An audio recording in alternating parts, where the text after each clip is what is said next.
नोंग कन्ना तारी कितना चाहिए? ओके 1 पीस और नुनु स्टिक फाइल का ड्राइंग का आते करी पेंसिल देना जरा पेंसिल पेंसिल पूरा पैकेट देना अदो मयाम येंगो नोंग क्यां कन्ना खोंगी नोंग खोंगी से येंगो तो आइना डांगल खोंगी और इरेजर नहीं ब्रो इरेजर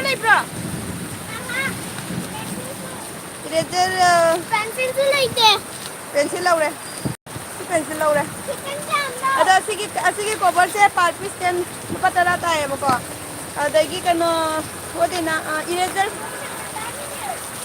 पूरा छोटा वाला पैकेट देना और सेलो टिप देना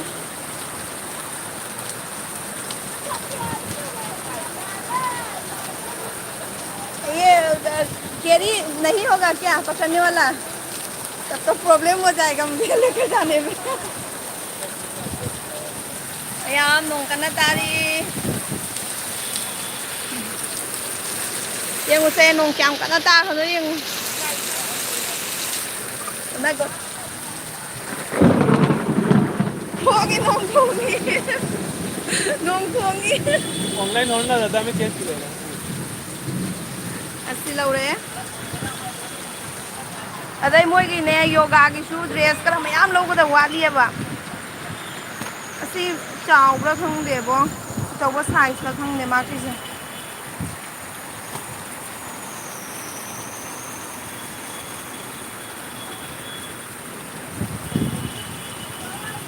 यादी हांग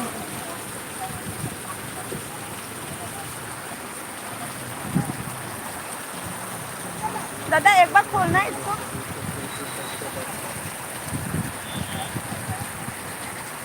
सेलो टिप देना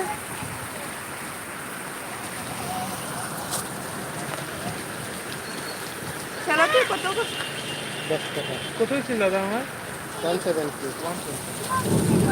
लाल चले लोंग पेन चंगना तकी ये एक बार खोलना दिखा देना শাটারটা একটু টান দেন একটু খালি টান দেন একটু লামা মানে হাইট লেভেল রাখিলে ওই মাথার লাগছে না ওই ঠিক আছে थोड़ा और ग्लू देना 10 वाला एक पीस देना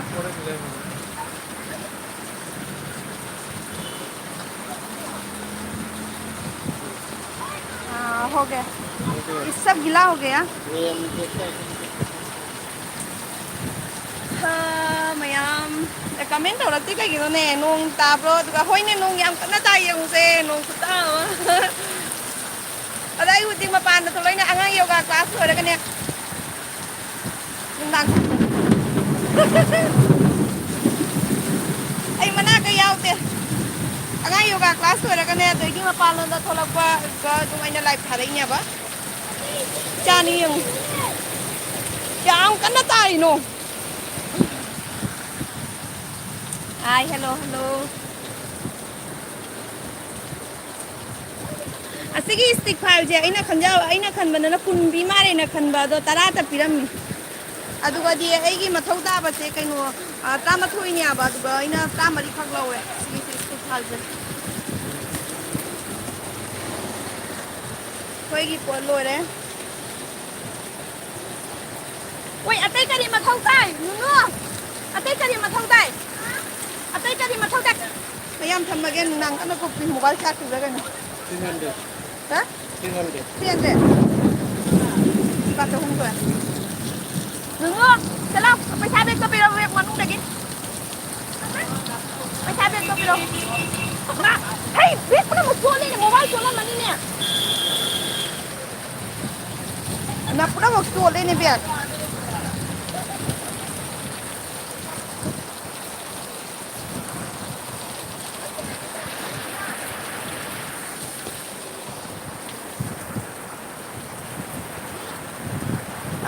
Nong yam kana tari hoy nong yam kana tari how are you I'm fine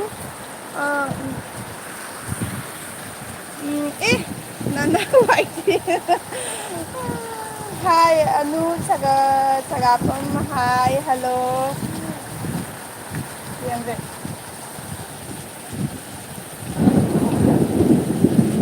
Hello, mayam, hadi halani. Ay na dum ne. Nung taba to go mayam na dum ngatang. Hanganin dana. Alam manida. Discount नहीं सोरा सोरा काटा kita नहीं दिया pencil 60 है 50 रखा ये 60 है 50 रखा कौन सा इरेजर ठीक है दादा बारिश की टाइम में वीडियो भी लाइव बहुत ज़्यादा दे रहा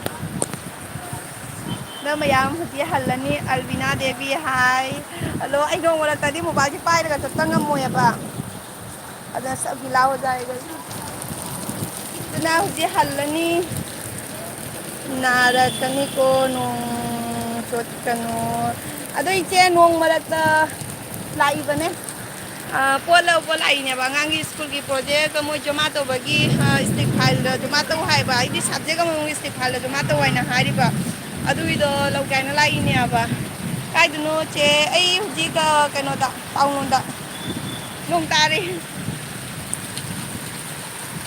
Hadi halani mini kya surai khangde mi taru kana lai no hangde ai bag se posal lage se posal lage chanu pi gi ai gi na tia ba doi gi ai live se nga thar ga dum chapa ya bre yenge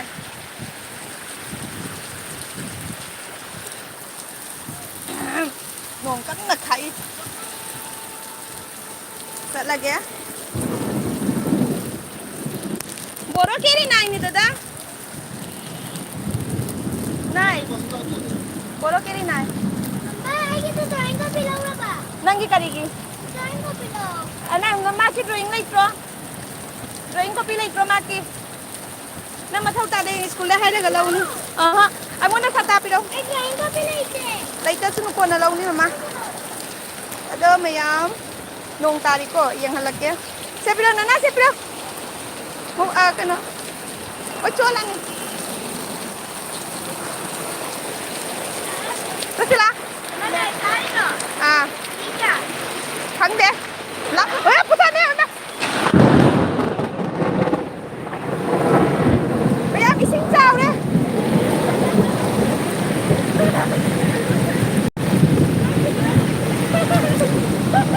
Ate nung ay kre.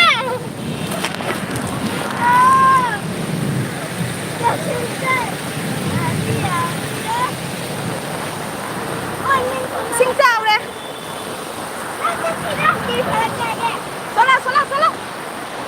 Sola गाड़ी ले. Ada mayam thambage. Yang na khae hoi ino jam ka khae. Ha? Kan? Nana आगे जाओ. हैं? आगे जाओ. मम्मा चलो. Hangde. Ya mayam thambage ko nong khae.